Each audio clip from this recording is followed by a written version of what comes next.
Everyone, स्वागत है आप सभी का लक्ष्य वेदी ऑनलाइन क्लासेज के प्लेटफॉर्म पे। मेरा नाम अंकित है। आज आप आपके सामने उपस्थित हैं हम एक नया टॉपिक लेके, जो बिहार बोर्ड 2025 के एग्जाम में भी आ सकता है और ये इससे पहले बहुत बार आ चुका है। ठीक है ना।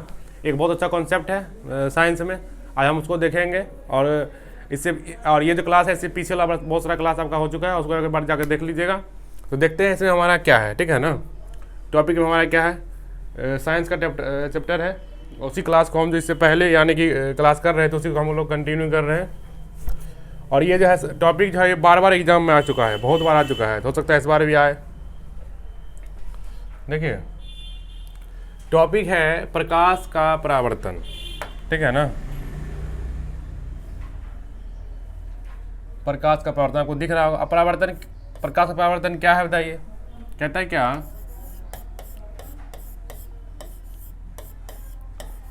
आपतित प्रकाश का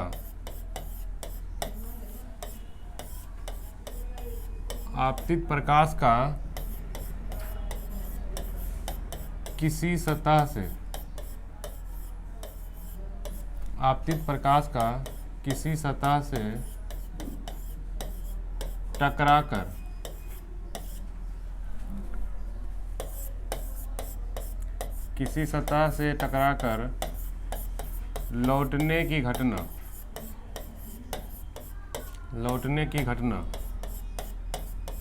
प्रकाश का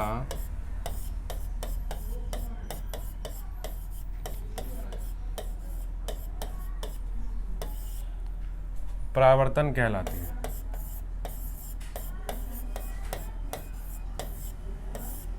क्या कहलाती है बताइए, प्रकाश का परावर्तन। कह रहा है क्या कि जो अगर मान लीजिए कोई कहीं से भी, अगर सूर्य की रोशनी आ रही है कहीं से भी, अगर वो किसी भी सतह से टकरा के फिर उसी माध्यम में वापस लौट जाए, ठीक है ना, तो वो कहलाता है प्रकाश का परावर्तन। कहीं भी प्रकाश के परावर्तन के कारण ही हम क्या करते हैं, किसी वस्तु को देख पाते हैं।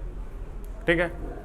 और प्रकाश के परावर्तन के कारण ही जो इतना सारा प्रतिबिंब है, वो प्रतिबिंब जो है प्रकाश के परावर्तन के कारण ही बनता है। जैसे मान लीजिए कि आप किसी वस्तु को देख पा रहे हैं, तो क्या करते हैं, आपको लाइट उस वस्तु पे चाहिए या आपके आंख पे चाहिए? नहीं, लाइट आपको वो वस्तु पे चाहिए। जब सूर्य की यानी कि जब जो रे है उस वस्तु पे जो है, किरण जो जब उस वस्तु से पड़ेगा, टकराने के बाद हमारे आंख के रेटिना पे क्या बनता है, तो उसका प्रतिबिंब बनता है। तो हम किसी भी वस्तु को आज देख पा रहे हैं, तो उसके पीछे कौन है बताइए, आपका प्रकाश का परावर्तन है। ठीक है ना। प्रतिबिंब इसी कारण से बनता है। तो ये सब बात को हम याद रखेंगे। कह रहा कि आपतित प्रकाश यानी आ रही प्रकाश का किसी सतह से टकराकर लौटना, उसी माध्यम में क्या होता है बताइए, लौटना क्या कहलाता है, प्रकाश का परावर्तन कहलाता है।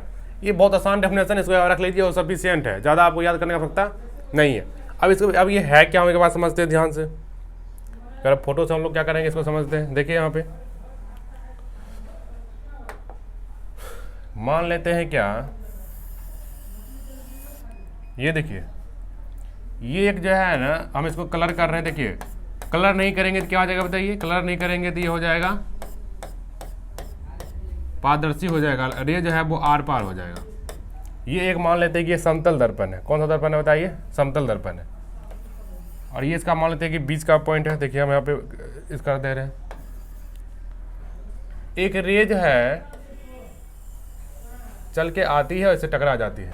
थोड़ा सा लाइन टेढ़ा तो मैनेज कर लीजिएगा, ये आप लोग सीधा बनाइएगा। और क्या होता है बताइए, टकराने के बाद क्या हो गया बताइए। देखिए, ये देखिए यहाँ से रे आया और यहाँ से टकरा के क्या हो गया बताइए वापस।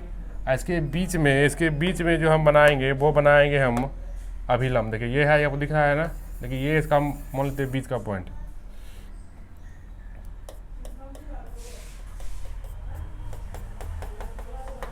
ये हम बीच में बना है, वो क्या है बताइए, हमारा अभिलंब है। ये हमारा ओ है।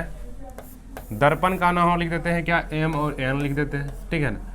कैसा दर्पण है बताइए, ये ध्यान से जो है इस बात को, आज इसको पूरा कॉन्सेप्ट क्लियर कर लिए। जो है मान लेते हैं कि ये समतल दर्पण है। और प्रकाश का परावर्तन हर तरह के सतह पे होता है, बस हम कहीं पे हम प्रतिबिंब को देख पाते हैं और कहीं पे नहीं देख पाते हैं। ठीक है ना। तो दर्पण को जो है ना सबसे उपयुक्त माना गया है प्रकाश के परावर्तन के लिए। इसलिए हम जो है एग्जाम्पल में क्या लेते हैं बताइए, दर्पण लेते हैं। होता तो दीवार में भी है, मिट्टी में भी है, दुनिया की जितना वस्तु है हर जगह परावर्तन होता है, लेकिन हम हर जगह प्रतिबिंब को देख नहीं पा रहे। अब देखिए, दिख रहा है आपको, ये आपका दर्पण का नाम, ये आपका समतल दर्पण हो गया। ये जो आपको रे दिख रहा है, ये आती किरण दिख रहा है, इसको हम कहते हैं आपतित किरण।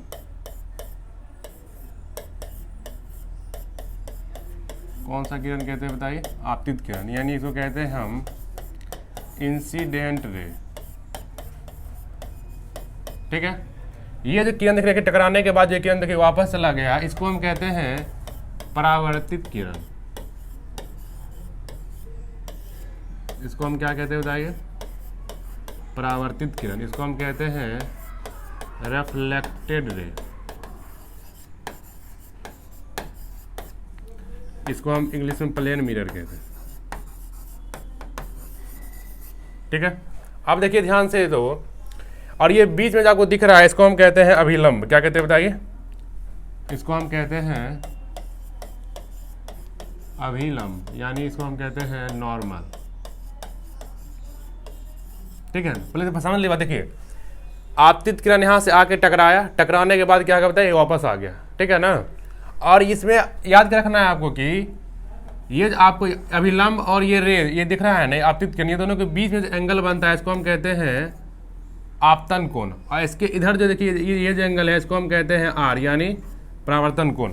ये भी आपसे एग्जाम में क्या कहा जाएगा, तो ये पूछा जाएगा। ठीक है ना, क्या क्या कहते हैं बताइए, एक बार ध्यान से देख लेते हैं। इसको हम कहते हैं आपतन कोण। ठीक है, यानी इसको कहते हैं इंसिडेंट एंगल या एंगल ऑफ इंसिडेंस भी कहते हैं, इंसिडेंट एंगल।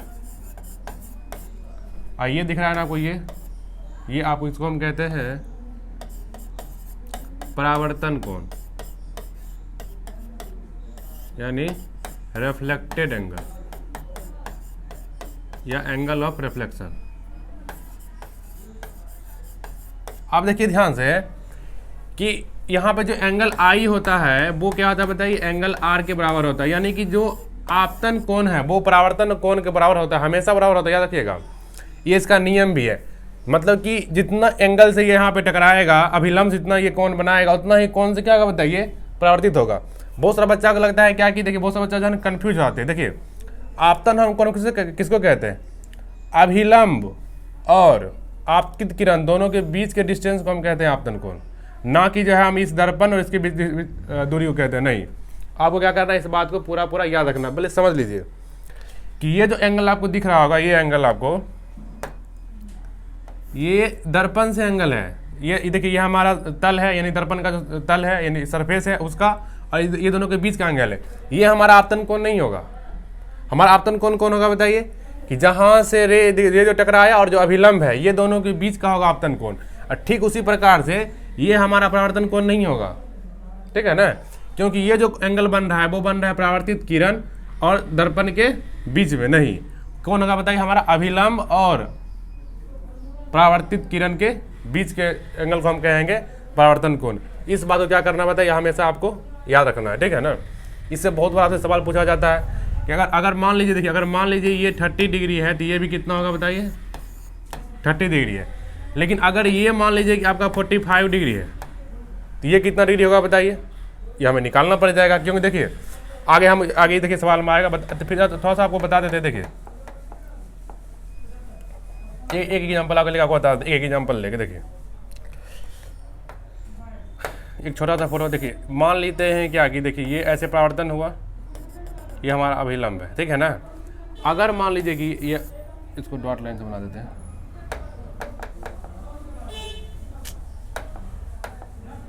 देखिए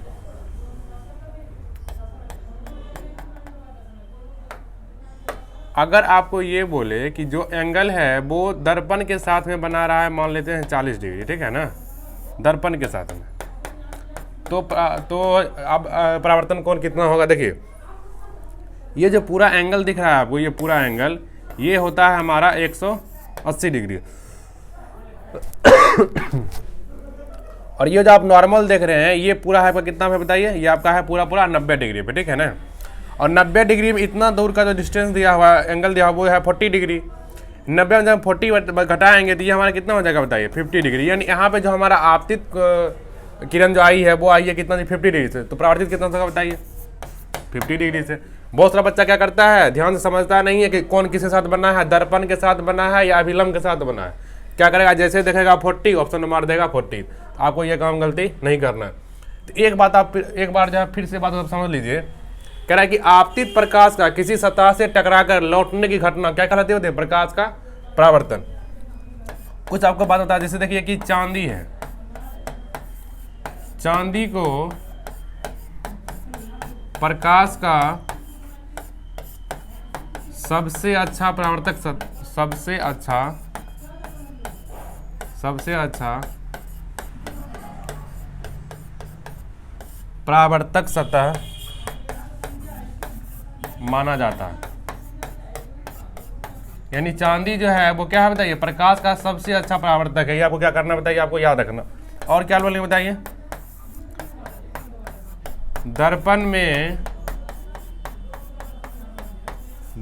में प्रकाश के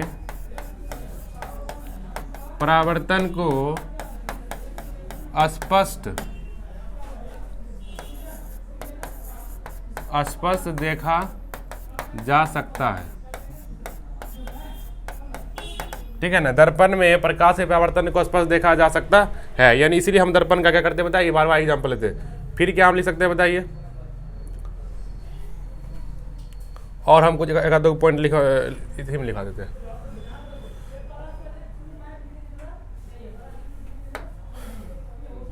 क्या लिखा देंगे बताइए, प्रतिबिंब इसी के कारण बनता है। प्रतिबिंब इसी के कारण, किसके कारण, प्रकाश के परावर्तन के कारण। परावर्तन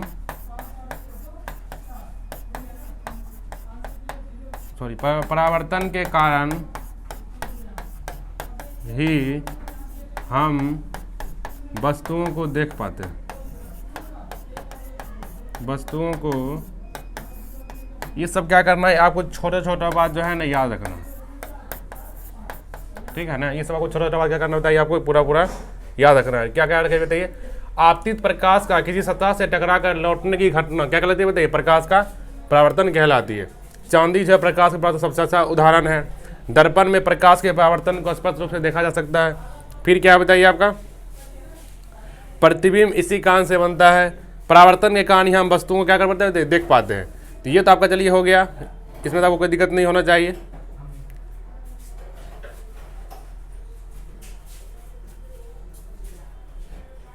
चलिए अब आगे देखते हैं। आगे आपको जो भी चित्र बना समझाते, देखिए यहाँ पे कि ये हमारा क्या होता है आपतित किरण, ये हमारा क्या होता है ये परावर्तित किरण, ये हमारा क्या बताइए अभिलंब है।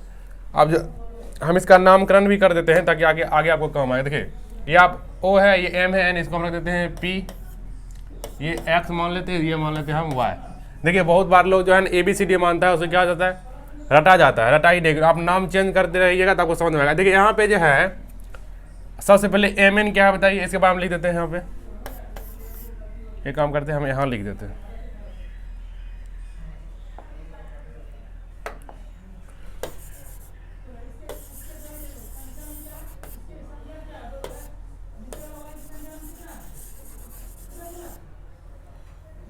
मीटर के बाद देखिए यहाँ हम लिख दे रहे हैं, यहाँ पे जो MN है वो MN क्या है बताइए, एक समतल दर्पण है। ये आपको आगे काम आएगा। X और O क्या है बताइए, X O जो है वो आपतित किरण है। आप नाम जो है कुछ भी रख सकते हो, उसमें कोई समस्या नहीं है। Y O या O या क्या है बताइए, ये आपका है परावर्तित किरण।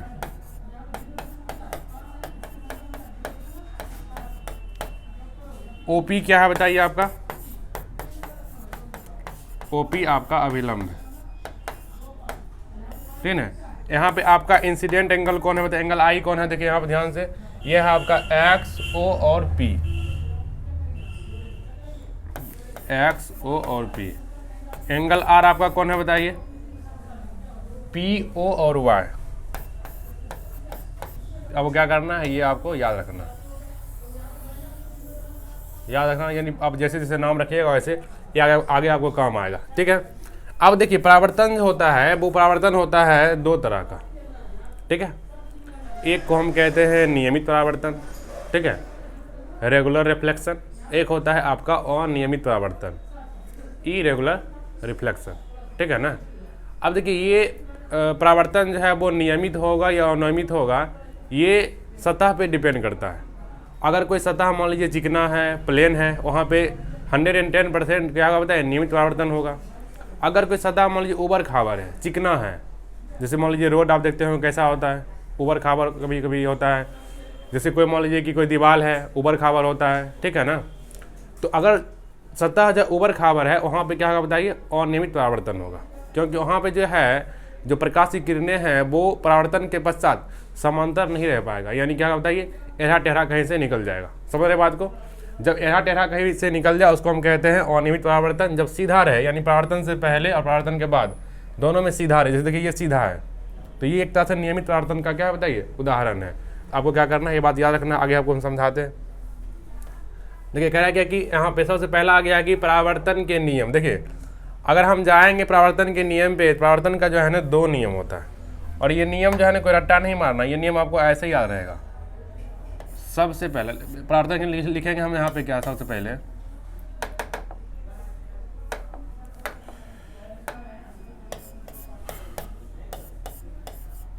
परावर्तन के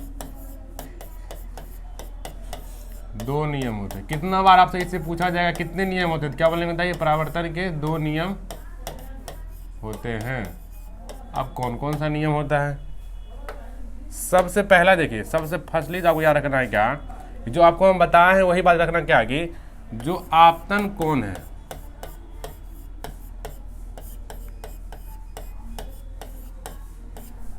और जो हमारा परावर्तन कोण है, आपतन कोण और परावर्तन कोण हमेशा, ये नहीं कि कभी कहीं भी, हमेशा माप में, सॉरी देखिए आपतन कोण, यहाँ परावर्तन कोण छूट गया है तो लिख देते हैं आपको, यहाँ पर आप ऐड कर लीजिएगा। आपतन कोण और परावर्तन कोण हमेशा माप में बराबर होते हैं। माप में क्या होते हैं बताइए, बराबर होते हैं। ठीक है ना। इसका मतलब कि क्या कहना चाह रहा है, कहना चाह रहा है क्या है कि जो एंगल आई है वो एंगल आर के क्या होगा बताइए, बराबर। यहाँ पे आई मतलब इंसिडेंट एंगल यानी आपतन कोण, आर मतलब यहाँ पे परावर्तन कोण। अगर हम फिगर के अनुसार से देखें तो यहाँ पे जो आपतन कोण है वो कौन है बताइए, देखिए यहाँ पे एक्स ओ पी और पी ओ वाई दोनों क्या हो जाएगा बताइए, इक्वल हो जाएगा। अगर हम नाम रखते हैं तो क्या बताइए, एंगल एक्स ओ पी और एंगल क्या था पी ओ वाई, ये दोनों क्या है बताइए, इक्वल है। ठीक है बात को। पहला नियम आपसे ही पूछा जाएगा कि आपतन कोण और परावर्तन कोण हमेशा माप में क्या बताइए, बराबर। आपको याद रख लेना है, ठीक है, इसमें कोई समस्या नहीं है। अब आते हैं नंबर 2, नियम नंबर 2। ये कहता है क्या कि जो आपतित किरण है, एकदम आराम से सीखते जाइए, जो आपतित किरण है और जो हमारा परावर्तित किरण है, आपतित किरण, परावर्तित किरण तथा अभिलंब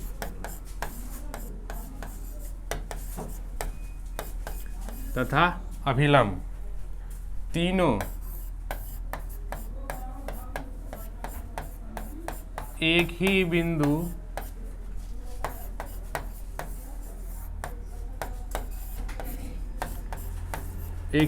पर होते हैं। कहेंगे आपको ये भी लिखा है एक ही बिंदु के एक ही तल पे होते, तो उस पर कोई समस्या नहीं। अब देखते हैं क्या कि यहाँ पे देखिए कि फोटो से हम लोग फिर एक बार देखते थे, यहाँ पे जो हमारा आपतित किरण है और जो हमारा परावर्तित किरण है, जो हमारा क्या बताइए अभिलंब है, ये तीनों क्या है बताइए एक ही पॉइंट पर है। देख ठीक है ना, यानी कि कह सकते हैं कि, और ये देखिए एक ही दर्पण भी है हमारा एम, उसी पे देखिए एक पॉइंट हमारा है ओ, ठीक है ना, उसी पे हमारा आपतित किरण भी है, परावर्तित किरण है और क्या है बताइए हमारा अभिलंब है। ये तीनों क्या बताइए एक ही पॉइंट पे होता है। अगला जो है रूल आपका जो है यही आएगा आपका। ये दो रूल जो है वो आपको क्या कर लीजिए, पूरा पूरा समझ लीजिए। पहला क्या बताइए कि जो आपतन कोण है वो परावर्तन कोण के क्या होता है, बराबर होता है। वो हमेशा बराबर होता है, ये नहीं कि कभी कभी, कभी नहीं, नेवर, ये सब कभी नहीं, हमेशा, ठीक है ना। फिर आपको क्या बताइए कि जो आपतित किरण है, परावर्तित किरण है तथा अभिलंब, तीनों एक ही बिंदु पर क्या होते बताइए, होते हैं। ये अगर आपको दोनों याद रह गया तो बहुत अच्छा है। चलिए अगला सवाल देखते हैं क्या आ सकता है हमारा। आगे जो है वो आया है बताइए हमारा परावर्तन के प्रकार। देखिए तो सबसे पहले हम लिखेंगे कि परावर्तन के दो प्रकार होते हैं। परावर्तन यानी प्रकाश का परावर्तन। परावर्तन के दो प्रकार होते हैं, दो प्रकार होते हैं, ठीक है। सबसे पहला जो हमारा है वो हमारा है नियमित परावर्तन। क्या है बताइए, जिसको हम कहते हैं रेगुलर रिफ्लेक्शन, जिसको हम इंग्लिश में कहते हैं रेगुलर रिफ्लेक्शन, ठीक है ना। अब इसमें क्या रखना बताइए हमें। ये देखिए हम जैसा को बता चुके हैं कि परावर्तन जो है वो नियमित होगा या अनियमित होगा, ये किस पर निर्भर करता है बताइए, सतह पे, सरफेस पे क्या करता है बताइए, निर्भर करता है। अगर सतह जो है वो क्या होगा बताइए, चिकना होगा, समतल होगा, तो कौन सा परावर्तन होगा बताइए, बोलिए कौन सा परावर्तन होगा बताइए, वो होगा हमारा नियमित परावर्तन होगा। अगर वही उबड़ खाबड़ होगा तो कौन सा होगा बताइए आपका, और नियमित परावर्तन। अब देखिए एग्जाम्पल से हम लोग समझते हैं। एग्जाम्पल की हम लोग परिभाषा लिखते लिखेंगे क्या कि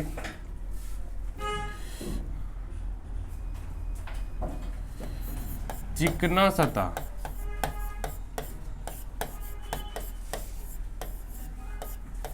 या समतल सतह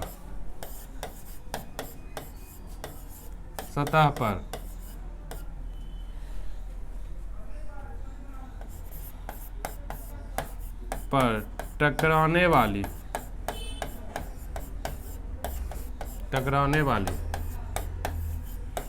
प्रकाश की किरणें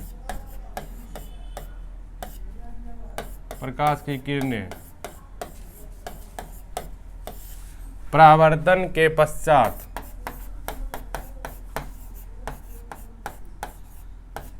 के पश्चात सीधी या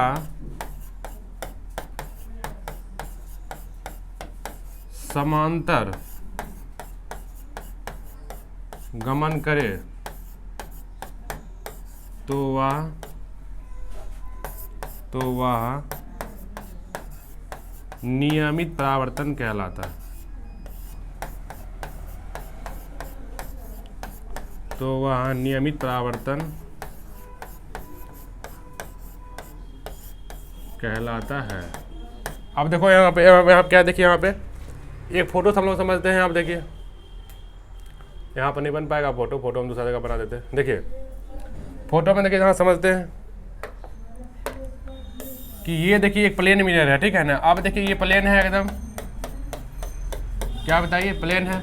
अब देखिए मान लीजिए कि एक रे यहाँ से पड़ा, जैसे पड़ा क्या परावर्तित हो गया। फिर देखिए एक रे देखिए यहाँ पे पड़ा, परावर्तित हो गया। एक रे फिर मान लीजिए यहाँ पे पड़ा, वो क्या बताइए परावर्तित हो गया। यहाँ पे देखिए क्या कि जो परावर्तन वाला जो रे है वो एकदम क्या रहा बताइए, वो समांतर जा रहा है। क्या जा रहा बताइए, समांतर जा रहा है, उससे कोई दिक्कत नहीं। यहाँ पे क्या जा रहा बताइए, समांतर जा रहा है, ठीक है ना। अब क्या बताइए, यहाँ पे कोई समस्या नहीं थी, परावर्तन से पहले भी समांतर, परावर्तन के बाद भी क्या बताइए समांतर है, तो यहाँ पे कोई दिक्कत होने वाला नहीं है। ये इसको हम कहते हैं नियमित परावर्तन। अच्छा इसका एक अदर नाम भी है, आप याद रख लीजिए अगर याद है तो। इसको कभी कभी पूछा जाता है, इसका एक नाम है समरूप परावर्तन। क्या है बताइए, कभी कभी आपसे पूछा जाएगा समरूप परावर्तन, तो उसको समरूप परावर्तन को हम नियमित परावर्तन भी कहते हैं, ठीक है। तो ये देखिए आपको पूरा समझ में आ गया कि नियमित परावर्तन क्या है, कि चिकना सतह या समतल सतह पर टकराने वाली प्रकाश की किरणें परावर्तन के पश्चात सीधी या समांतर गमन करती है, तो क्या कहते हैं उसको नियमित, ठीक है। अब आते हैं कहाँ बताइए, अनियमित बात है। अब देखिए अनियमित वाला में क्या होगा, अनियमित को हम कहते हैं अनियमित परावर्तन।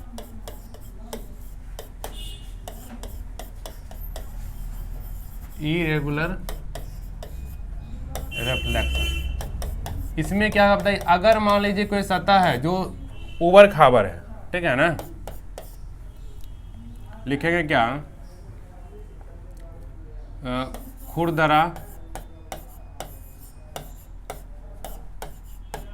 खुरदरा सतह या ऊबड़ खाबड़ सतह पर टकराने वाली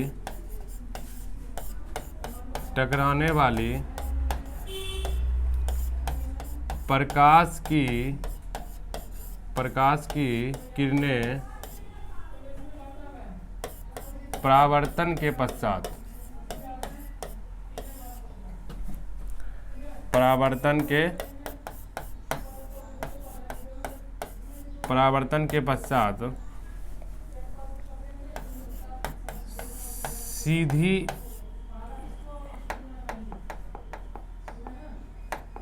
पश्चात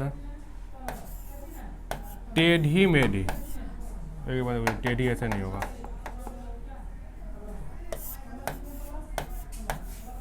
टेढ़ी मेढ़ी गमन करे तो वह अनियमित परावर्तन कहलाएगा।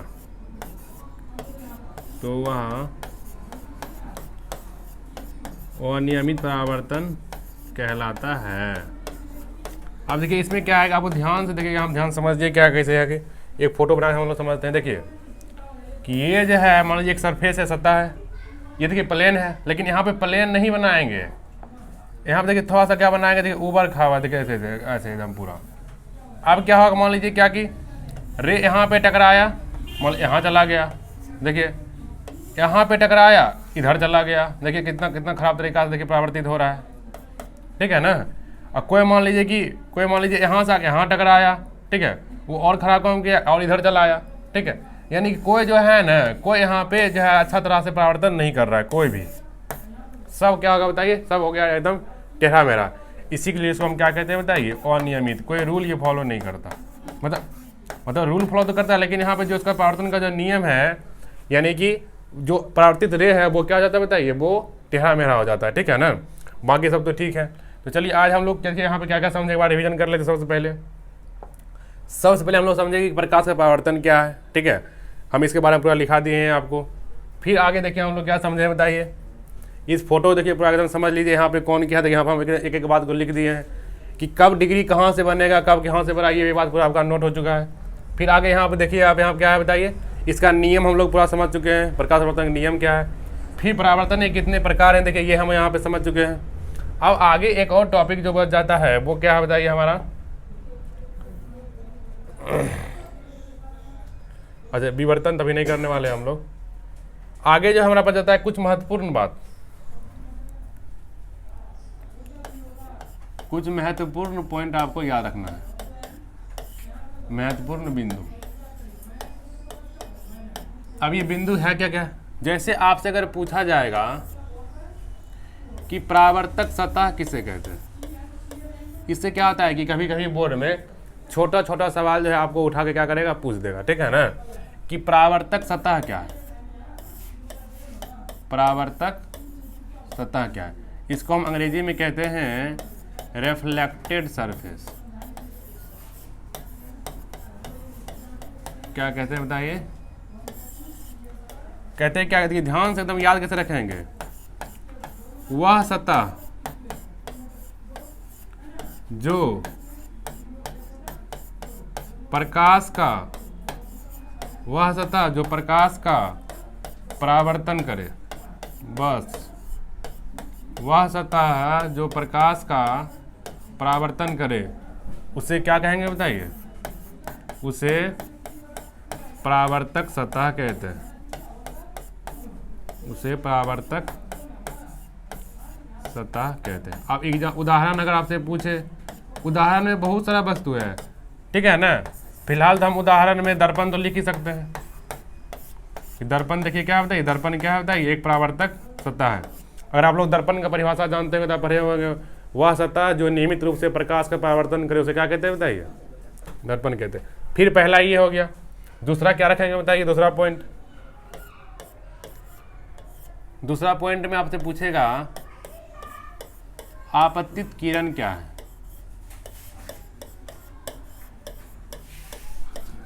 इसको हम कहते हैं इंसिडेंट रे। क्या कहते हैं बताइए?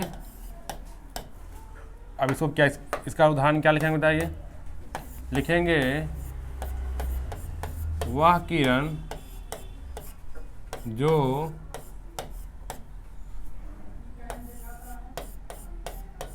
दर्पण से आकर टकराती है, टकराती है, उसे क्या कहेंगे बताइए? उसे आपतित किरण कहेंगे। उसे आपतित किरण कहते हैं। अब अगर ध्यान, अगर देखिए, अब इसको आपको फोटो में अगर दिखाना पड़े तो देखिए, फोटो तो हम आपको बना ही दिए हैं ध्यान से। देखिए यहाँ पे देखिए, अगर ध्यान से देखिए, यहाँ फोटो को दिख रहा होगा। देखिए ये आपका क्या है? ये आपका देखिए सतह है, और ये जो आपका ये दिख रहा है, ये वाला लाइन आपको दिख रहा है, ये आपका क्या बताइए? आपका आपतित किरण है, ठीक है ना। ये देखिए दो हम लोग क्लियर कर लिए। अब आगे देखते हैं। अब आगे आपसे पूछेगा नंबर 3 पॉइंट में परावर्तित किरण क्या है? आज जो है प्रकाश के परावर्तन का पूरा जड़ से ही इसका इलाज कर दे रहे हैं, ठीक है ना। कोई भी बच्चा को आज से प्रकाश के परावर्तन में कोई दिक्कत नहीं हुआ। परावर्तित किरण क्या है? इसको हम कहते हैं रिफ्लेक्टेड एंगल।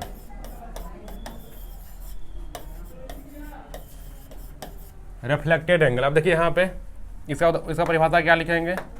लिखेंगे वह किरण जो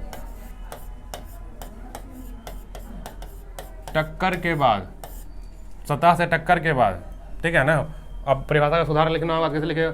वह किरण जो सतह से टक्कर के बाद, सतह से टक्कर के बाद वापस लौटती है, वापस लौटती है, उसे क्या कहते हैं बताइए? उसे परावर्तित किरण कहते हैं।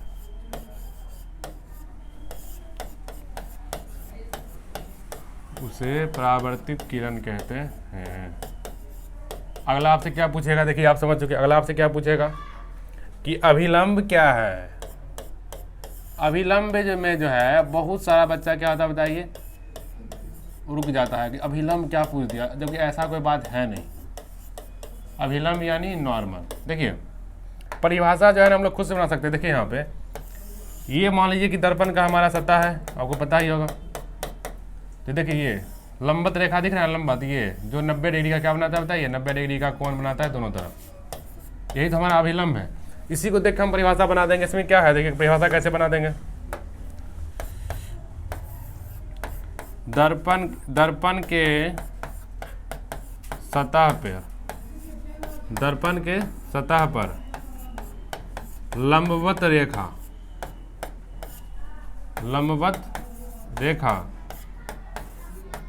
या लंबवत क्या कहलाता है बताइए? अभिलंब कहलाता है। बस कुछ है ही नहीं, अभिलंब कहलाता है। जैसे आप जो है इसका और भी आपको परिभाषा लिखना है तो आप और भी तरह से लिख सकते हैं। क्या लिख सकते हैं बताइए? कि दर्पण के सतह पे डाला गया लंब क्या कहलाता है बताइए? अभिलंब कहलाता है। बहुत आसान आसान बात है। फिर आपसे अगला क्या पूछ सकता है बताइए? तो फिर आपसे पूछेगा कि आपतन कोण क्या है? अच्छा, आपतन कोण पे इतना कंफ्यूजन नहीं करना है। देखिए यहाँ पे इंसिडेंट एंगल,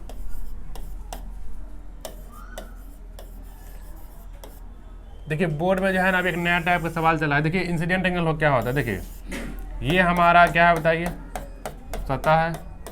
अब देखिए यहाँ से जैसे ये टकराया और यहाँ पे मान लीजिए हमारा क्या, ये हमारा अभिलंब है, ठीक है ना। तो आपतन कोण देखिए यहाँ पे कौन कहलाएगा, देखिए क्या आपतन कोण ये कहलाएगा, बोलिए क्या आपतन कोण जो है ये कहलाएगा। देखिए ध्यान से समझने लगा कि ये जो कोण है, ये जो कोण आप मान लेते हैं, ये जो मान लेते हैं ये कोण ए है और मान लेते हैं ये कोण बी है। देखिए ये जो कोण आप ए देख रहे हैं, ये देखिए ये आपतित किरण और किसके बीच बना है, दर्पण के बीच बना है, यानी तल के बीच बना है। लेकिन आपतन कोण कौन होगा, जो कोण अभिलंब के बीच बनेगा, ना कि हम इसको कहेंगे आपतन कोण, बिल्कुल नहीं कहेंगे। यानी कि अभिलंब और इसके बीच में जो ये कोण बना, ये हमारा क्या कहलाएगा बताइए, आपतन कोण कहलाएगा। बच्चा जब बहुत सारा क्या करता है, मिस्टेक कर जाता है। जैसे आप सवाल को बोले थे, पूछ लेगा क्या कि दर्पण के साथ में आपतित किरण जो बना रही है वो बना रही है 45 डिग्री, या आपसे पूछ लेगा 55 डिग्री, ठीक है ना। तो बताइए उसका परावर्तित किरण कितना होगा। तो बच्चा तो तुम्हारा जाता है बताइए 55 डिग्री, हो जाता है गलत, क्योंकि अगर ये 55 है तो ये मान लीजिए यहाँ से यहाँ तक कितना है बताइए, 90 है। 90 में 55 जगह कितना बचेगा बताइए आपका, 35। तो परावर्तित कितना हो जाएगा, 35 हो जाएगा। तो सवाल को क्या करना है, पहले पूरा पढ़िए फिर आंसर कीजिए। चलिए आगे देखते हैं, इसका प्रश्न क्या लिखेंगे, आप समझ गए मैं लिखेंगे क्या। देखिए यहाँ पे एक काम करते बढ़िया ध्यान से देखिए, समझना है कि अभिलंब, एकदम एक चीज कॉमन है, अभिलंब तथा आपतित किरण, आपतित अभिलंब तथा आपतित किरण के बीच बना कोण क्या कहलाएगा बताइए, आपतन कोण। एकदम पूरा कॉन्सेप्ट क्या करना बताइए, क्या लिखना, आपतन कोण कहलाता है, ठीक है ना। तो यहाँ आपतन कोण कौन है बताइए, देखिए ये है। अब मान लीजिए कि परावर्तित हो गया, तो अब ये जो कोण बनेगा यहाँ क्या बनेगा बताइए, सी, ये बनेगा हमारा परावर्तन कोण, ना कि ये बनेगा हमारा परावर्तन कोण, ये नहीं बनेगा, ये बनेगा। और जो बी होगा, सी होगा, जो बी बराबर क्या होगा बताइए यहाँ पे, सी होगा, ठीक है ना। तो अगला चलते हैं, ये 4th नंबर था, नहीं 5वां में क्या होगा, परावर्तन कोण ना। चलिए आगे आते हैं हम परावर्तन कोण। परावर्तन कोण इसको हम कहते हैं रिफ्लेक्टेड एंगल।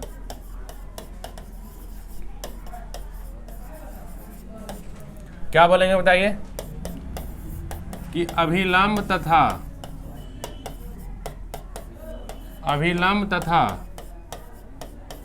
परावर्तित किरण के बीच, अभिलंब तथा परावर्तित किरण के बीच बना कोण परावर्तन कोण कहलाता है।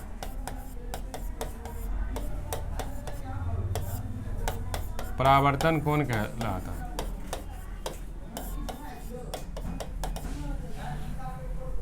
परावर्तन कोण कहलाता है। परवीन की जाकर बोलो सब बॉल बंद करने के लिए।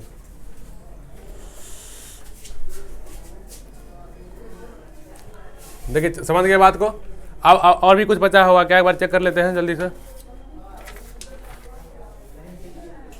एक बचा हुआ है, एक बचा क्या हुआ है,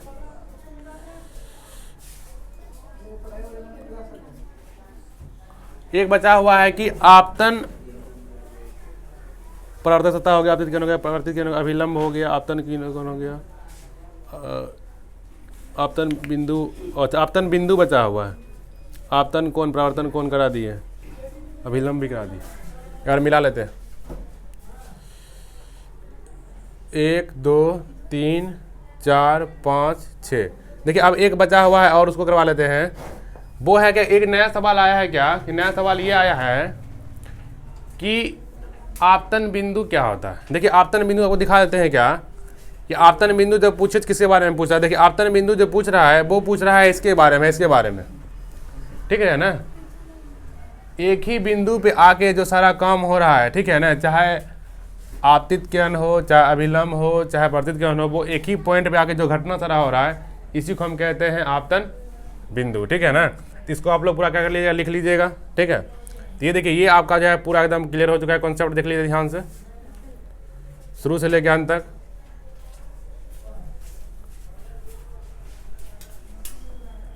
तो आपतन बिंदु क्या है वो हम बता चुके हैं। अब जो है इससे रिलेटेड हम जो है ना अगले बार क्या करेंगे, क्वेश्चन करेंगे। ठीक है ना, अभी क्वेश्चन टाइपिंग होकर नहीं आया है, नहीं तो आज ही कर लेते, लेकिन अगले बार हम लोग क्या करेंगे बताइए, इस पर क्वेश्चन करेंगे। तो चलिए, हमसे जुड़ने के लिए बहुत बहुत धन्यवाद। हम लोग मिलेंगे अगले क्लास में। ठीक है, चलिए।